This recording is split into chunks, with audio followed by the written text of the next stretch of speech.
না হ্যালো বলো। Hello guys. কেমন আছো তোমরা? কেমন আছো তোমরা? তোমাকে দেখাও,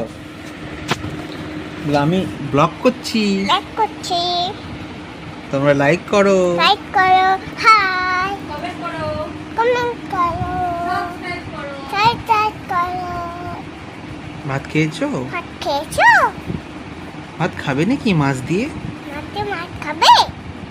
না চিকেন দিয়ে খাবে? চিকেন দিয়ে খাবে না? খাবে। তুমি কেমন করে খাও বসো না কেমন করে? ও ভিডিওটা অন আছে তো? হ্যাঁ অন আছে। বলো বাই গাইস, বাই গাইস। আবার পরে দেখা হবে। আবার পরে খাবে। আজকের মতন টাটা, টাটা। আগে মতন গুড নাইট। তোমাকে দেখাই। মাকে দেখাবো, মায়ের কাছে চলে যাও। ও মাই গড। ভিডিও আছে, মাকে দেখাও, মাকে দেখাও। লাইক। হ্যালো গাইস, বাই করে দাও, বাই। বাই। বন্ধ করেনি, প্রথমটা দেখ একবার।